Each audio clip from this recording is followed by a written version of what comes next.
Welcome to the Silhouettes of Success podcast with your host, successful entrepreneur, broker, and business mentor, Amber Weitzer. Because success comes in all shapes, sizes, and styles, the Silhouettes of Success podcast is shining the light on industrious women with a collection of curated conversations of intentional inspiration designed to inspire your heart, ignite your mind, feed your soul, and gift you with actionable insights directly from inspirational, everyday women who've shown tenacity, grit, and grace, having taken on the challenges in their lives and business and won.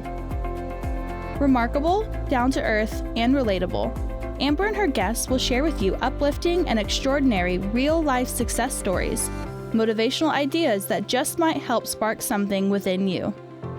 With the deepest desire to serve you, help you grow so you can begin to shine the light that will illuminate your very own silhouette of success. So, let's get to it.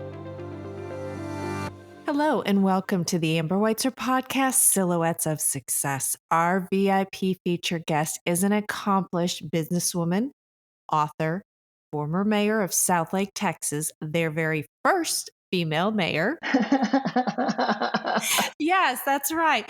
Was also a four-term city councilwoman and recipient of numerous business and philanthropic awards. She is a co-owner of 3 successful companies, passionate for the youth, their education, and that also motivated her to become the founder and co-founder of several youth-focused organizations and the Downey Art for Education program, which has donated more than $1.5 million to rural school art programs. She has served on numerous boards along with mentoring. She's married with 3 grown children, one of which we know is close by this morning. Yes, very close by. Thank you. So audience, let's just kick this off and let's welcome Laura Downey Hill to the show. Hello, Laura. How are you? Oh, I'm great, Amber. Thank you so much for having me. I've really been looking forward to this. Oh, I am giddy and tickled and honored to have this time just one-on-one, but sharing you with as many as we can reach, because you just make my heart dance when I see what you're doing and what you're up to. So, all right, it is amazing to share your Silhouette of Success story with the audience. So thank you once again. Thanks. All right, so let's start off with having you share some of the early shapings of your Silhouette of Success by letting the audience know a little bit more about you and your background. Great. Thank you so much. Well, no more perfect time for me to talk about my background than after writing my very first book, because I keep telling groups that we all have a book in each one of us. And writing this book gave me the opportunity to slow down and look back on my journey and talk to all the people that impacted that journey. And so I'm feeling very fresh and have been reminded about where I came from and how I got to where I am today. But as you said, I was the first and only female mayor of Southlake, Texas. And prior to that was on city council. But I came to Texas from corporate America to join my father's family business, which he started back in the 80s. He had been in business for about 10 years. The business had grown way too much for him to handle.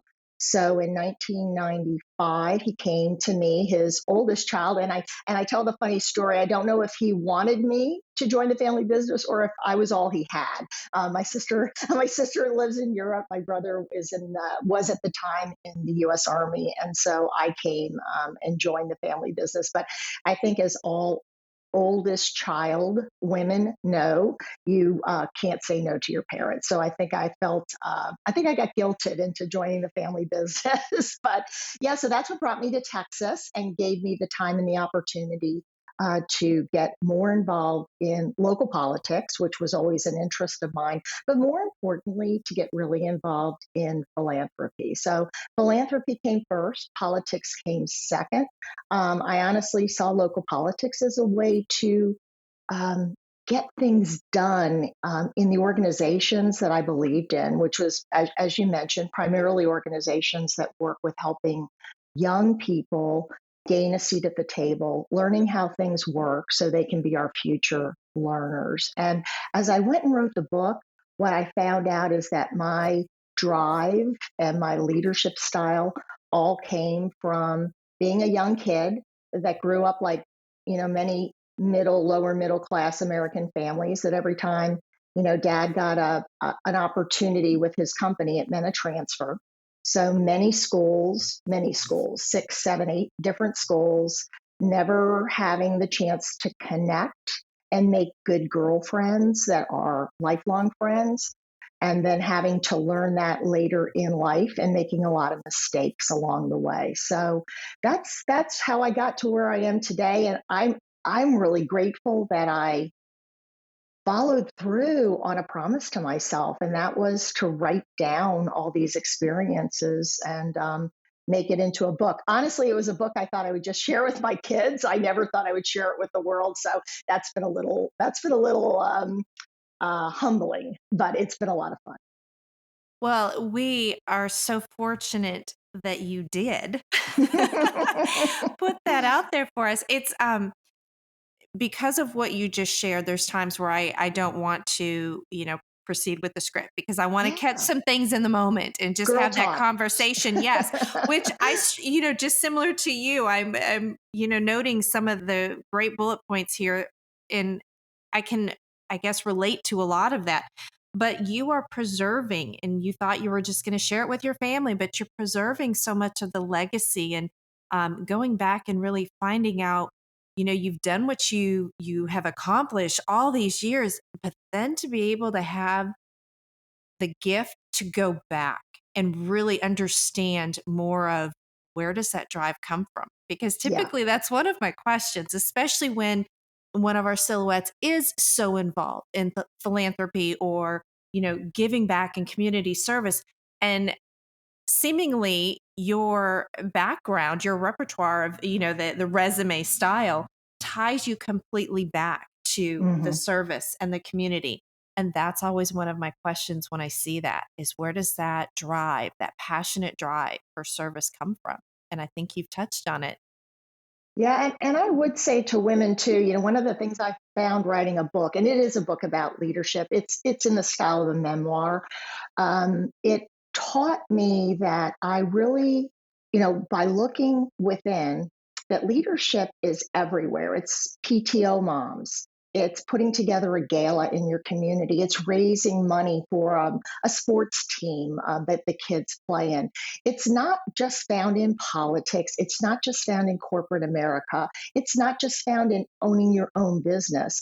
We have opportunities to lead whenever we're with a group of people. And I talked to so many women who have never looked at it that way. They thought women leaders were the women you see on TV or you see giving speeches at a women's club meeting. But if they look at themselves in the mirror, they'll see that they also have the opportunity to be a leader. And you just nailed why we're here. You just nailed it. And it's so interesting that you were able to, help me with the visual and articulating that. Because a lot of times we don't as women, whatever role you're in. And especially like you just mentioned, some of those different positions, they're the fabric. I mean, they are, that's the epitome of what success is and silhouettes of success and just everything that we do. Mhm. Supporting the family, the community, small or large. So that's so amazing. And we're going to dive into your book more in depth here.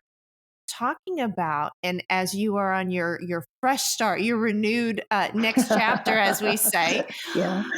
with this, the alarm clock goes off and maybe your day begins. What does a day in the life look like for you? Are you as structured? Are you spontaneous in your days? Are you just kicking back? And what's going on? What's a day in the life look like now?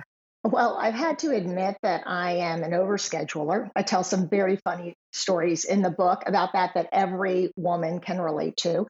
I like a busy schedule because I like to feel like I'm going from one thing to another, but I also like complaining about how busy I am. So I guess there's some irony there. But I guess I need that to keep my juices flowing. I like to be on the go. I grew up in a house where my dad always had a project. Not my mom so much, but my dad, still 90 years old. He's still 92, actually, still has a project. And I'm a project person. I get really charged up about something new and invest a lot of time and energy. So when I get up in the morning, I am I'm just ready to go. I will say I usually go to the gym. I'm really good about that because I have two personalities, lighthearted, happy, ready to go, and super crabby. And if I don't take care of myself personally, I can be someone that I don't even like. I hate to say. So I have to set my day up for success. And then I like a day where everything is different. Yeah, I'm at the office every morning. And fortunately, with family business, and now having one of my children, my son's in the business with me, I do have the flexibility to grab lunch with girlfriends and to work on other projects. And hopefully, get home, have a nice dinner with my husband. We're empty nesters now. And but I will tell you, I'm in bed by 9:30. I run hard all day, and I cannot wait to get home, kick up my feet on the ottoman, sit on the sofa, hang out with the dogs and my husband, and go to bed. Not too exciting. Yeah.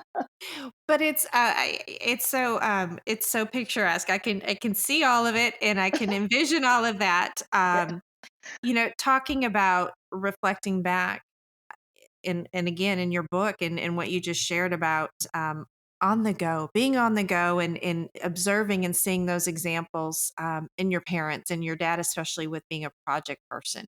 Mm, I've gotta keep it busy. That is so cool.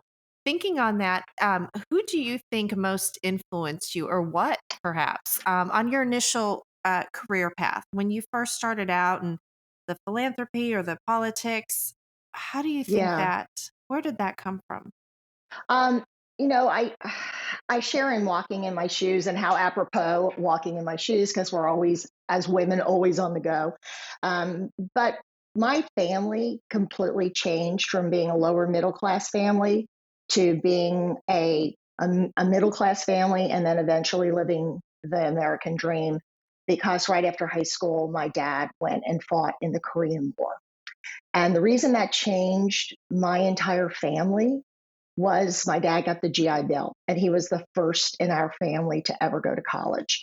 His grandfather gave him an old used car, put some money in his pocket, and he headed to the University of Maryland because that's where a lot of the soldiers that he had served with in Korea were going to head.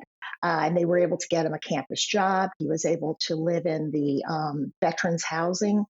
And because of that college education, that changed the trajectory of our entire family. The kind of job my dad was able to get. But my dad never forgot where he came from, and he instilled a work ethic in all of us. And I remember, gosh, I might have been 8 or 9 years old, and I already knew I was going to college. I mean, my father said it was not optional, and that he expected his children to do even better than he had done. And I tell the funny story in the book of my dad coming home from work one day, and we had just moved again, and boxes were all over the place, and TV set was on in the family room, little teeny house, and I'm laying on the sofa, and I hear my dad come in, and I'm like ready to jump up and go set the kitchen table for dinner. And my dad walks in, and he looks at me, and he says, "Get off the sofa and go get a job." And no, no lie, I had a job within the next 2 days. So I think those, that work ethic and that push Hmm. to do better and to be better and to take advantage of the fact that we had new opportunities in our family that we had never had before. I think that really was a huge impact on me. And my mother was right there with my father. She was a stay-at-home mom, but she expected us to do well in school, to have jobs after school, to work during the summer, and it was really expected that whatever we were given, that we made the most out of it. The expectations, and setting those expectations.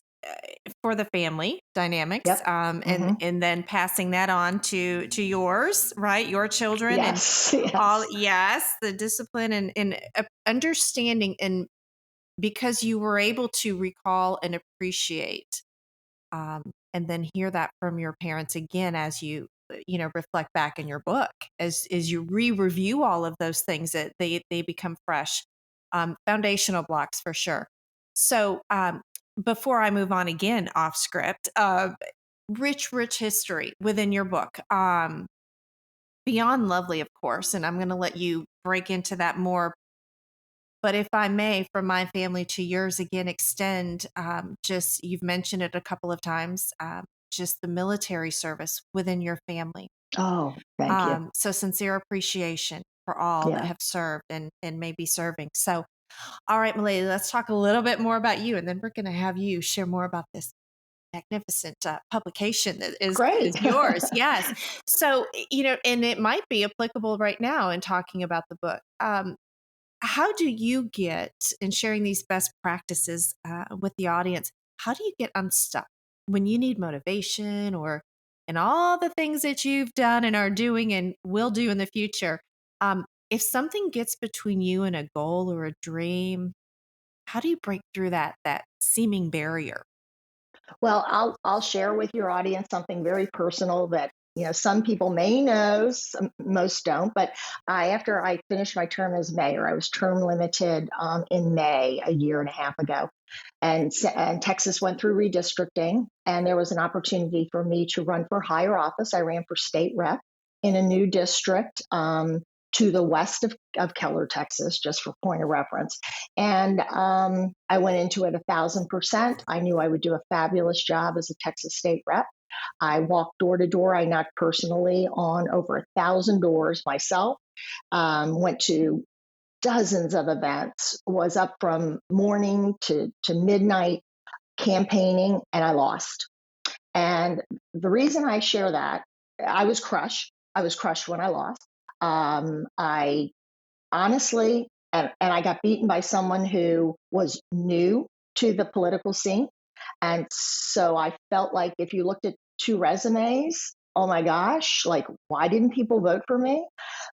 But the reason I bring that up is no matter what you've accomplished in your life, you will find a day where if you continue to aim up, you will trip, you will fall, you will lose. And no matter how hard you've worked your entire life, no matter what your resume looks like, there will always be challenges. And to your point, there will be times when you are stuck. And I got stuck in a place that I really didn't like, questioning myself, questioning what had I done along the way that, like, why wouldn't you vote for me? I mean, you get so silly when you're, in your own head saying, what if, why not, and so I was stuck. And what I found is I've learned through this writing, and I know a lot of women journal.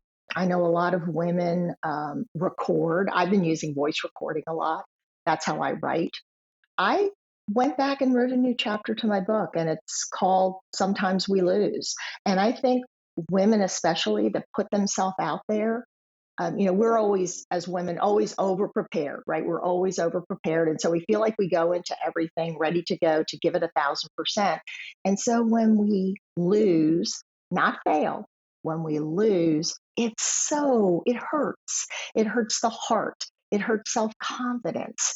A little bit of embarrassment for me was mixed in there. So I went and I wrote about it, and I battled myself putting the words down on paper. And honestly, the first round, no one will ever see because I was feeling very bad for myself. But then I said, what can I learn from this? Or if I was talking to a young woman right now and telling her, I mean, it was 6 months of my life gone. I felt they were gone because I had worked so hard and I had nothing to show for it when it was over. So was there something in that I could use in the future? Could I teach young women, mentor young women about my experience? because I have a lot of great experiences. But you know what? I think it makes you a better person when you have disappointing experiences. So to get unstuck, I look to try something new and I challenge myself. Doesn't always work the first time, and I give myself lots of grace. People were calling me and like, get the book out, get the book out. So what? You lost. You've got this book. You've got to get the book out. I was ready to throw the book in the trash. I was so disappointed in myself and embarrassed in how things had turned out. And what I realized is I just needed some time. And then I would kick myself when I felt good and was ready to get back out there. Then I was ready to get back out there. But I would say one thing in closing about getting stuck is make a pact with yourself about how much time you're going to give yourself. And when that time is up, then you force yourself out of your comfort zone. Whether it's picking up the phone and calling somebody and saying, let's go to lunch, I haven't seen you in a year, or reaching out to someone on social media who you haven't chatted with for, since high school or college. Do something completely out of your comfort zone, and that will get you back out there and get you unstuck. Whoa. Okay, audience, that was pretty raw and candid. I love it. Left out the 3 days of crying and eating Oreo cookies, but that's for another day. Oh my goodness. Well, I think, yes, we all know it's mixed in there, oh my goodness. Oh, wow. Yeah. Good for you. Oh, but if you don't try, right, and it's at any level. So for me, going for mayor and then trying to run for state office, okay, well, a lot of people would look at that and go, oh, I would never have the nerve to do that. But we all have our things in our life where aiming up is really tough. And so you have to look at your own journey and say, where have I been and what am I comfortable trying? And if I try it, I have to understand that I might win, but I might lose. And that's tough for all of us. Mm-hmm. Yeah, there's that 50-50 issue. Yeah. And women don't like it. Women don't like it because we're over preparers and we really put our heart and soul into things, especially when we feel passionate about them. And when they don't turn out the way we hope they would turn out, we just internalize it so much. We really do. And no one wants to go through disappointment. But, for once in my life, I said, I'm going to regret it if I don't try. Win or lose. Obviously, I thought I would win. It was a lot. So, lesson learned. Hey, exactly. And we can laugh and talk about it now. But again, you did exactly the right thing. The right course is you felt the emotions and in the grieving process and all of those things, and then you were able to stop, hit the pause button with a little bit of clarity, and come out the other side bigger winner than anticipated. If you would have won that contest, so we watch how hard you work. So no surprise here, that 1,000% in those 1,000 doors. But look at what door did open, right? Yes, absolutely. This book. Okay, so let's dive into this book. Okay, talk about your book. And for the audience, just a reminder, it's called Walking in My Shoes, a woman's story of leadership. So let's get into the inspiration on this book. I started wanting to write a book about being a mayor and all the incredible stories, people I met, the situations I found myself in, not just in Southlake, but in Northeast Tarrant County, and even to some degree, Texas. And when you're a mayor, you're really on a public stage like none I had ever been on before. So I had the opportunity to experience things that, wow, I thought needed a book. And then when I started writing the book, I kept going back to what makes a great leader and why did I make the decisions that I made and why did I make a decision that worked out versus a decision that didn't work out? What was my process? And I decided to go back to the beginning, and I went up to my mom and dad's like I often do, but we sat down at the kitchen table and we started talking about where I came from and what my childhood was like and what was I like.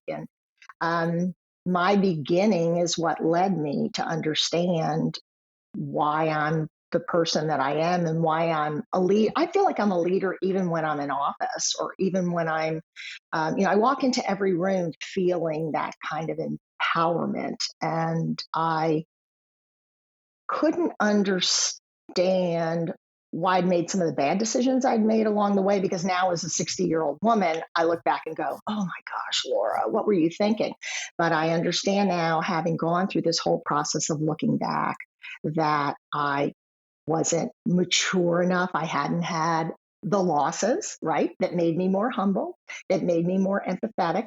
And I also hadn't had the wins that, learning to win gracefully and graciously is just as important as learning to lose graciously. And how did I learn that along the way? And it came down to a lot of lessons that I share in the book that my father, that actually were taught to me from my father. And there were four of them that I kind of wrote the book around. And again, I was looking at women, and women need to be better to other women. We need to lift each other up. We need to be there to support each other, not just when things go bad, but I find that women aren't there enough with a compliment to make someone feel important when they have something good to celebrate. It reminds me of the little girls on the playground. Sometimes we like it better when people fail, and we're not as supportive when people have huge successes, whether it's starting a new business or a big promotion or getting elected to office or president of the PTO. There's a little jealousy that creeps in for many women because I think we're constantly comparing ourselves. So that's going on in this book. And I'm sharing a lot of stories about my own jealousy of people that I worked with over the years, of women that challenged me in the workplace, in the PTO group, and how I learned from those experiences. But there are really four points that I try to talk about throughout the book for women. And number one is always keep your word. Your word is worth more than money in business, and it's worth the world to people when it comes to picking friends and choosing who you want in your life. Number two, benefit from surrounding yourself with other successful women, colleagues that are willing to share with you where they've succeeded, but also where they've failed. Never be afraid to be around people and to talk to people that have been much more successful than you. You can learn so much from them. Number three, don't be afraid of reasonable risk. I'm glad I ran for office. I'm glad I'm over it. I'm glad I'm over the loss now. But it was a reasonable risk because I knew I was qualified. I knew I could raise the money. I knew I could put the work in. So yeah, it was a risk, but it was reasonable. We all have our different level of reasonable risk, and you need to know what yours is. For some people, it's financial. For some people, you have to sit with your husband and make a decision about whether, your family is all in on something you want to try. Do you have the time? Do you have the energy? Do you have the passion? And then finally, number four, which is my father's law. I call it a law because I think I've heard it every day for my whole life. And that's every day fix one thing. And I always give myself a compliment at the end of every day, because every day my goal when I wake up in the morning is to just fix one thing. And I'll be honest with you, sometimes it can be sewing a button on a pair of pants that's been in my closet for 4 months, or, it's just something simple, finally taking all my winter clothes upstairs and hanging them in a closet. Some days it's big things. Some days it's big things that I accomplish at the workplace or in groups that I participate in. But every day, just fix one thing, make one thing better. And I think that's a recipe for success. And that's really what the book revolves around, is those 4 points. Well, it's phenomenal. And we will definitely be sharing. I'm going to give you the stage here in a minute because I'm watching the clock. Sure. I want to make Okay. sure that we get some things in to allow you to share more of you with our audience. But it is phenomenal. It is something that is eye-opening, but yet practical. It Yeah, is very something that's practical. inspirational. and as you talk about the maybe the competition versus collaboration, and it can be just like you pointed out, just such small things as just being in the presence or being in a pitch competition. I don't know, Hmm. whether it's Hmm. going after a contract or going after a political office against somebody. But you're right. So I appreciate you taking that time and all of, working through what you had to work through to put this beautiful book out there in publication for all of us to have a resource that will inspire and that will help promote all of these things that you've talked about. So thank you. Thank you. Thank Oh, you. thank you. And for the audience, if you aren't familiar, you need to go after we share the resources. I want you to go and check her out on her social media and all of her great exploration in her Silhouette of Success journey, and go get the book and find out where the inspiration behind all of these fantastic shoes that she loves. Yeah. Because it helped me when I found out about Sunday shoes. It tied it all together after all these years. I was like, okay, figured it It out. always starts somewhere. It does.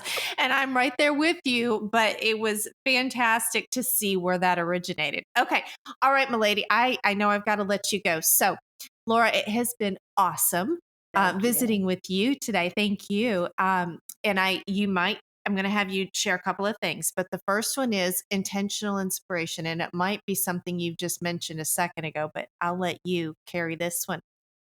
Do you have a piece of key go-to advice or something that resonates with you that you'd like to pass on to the audience?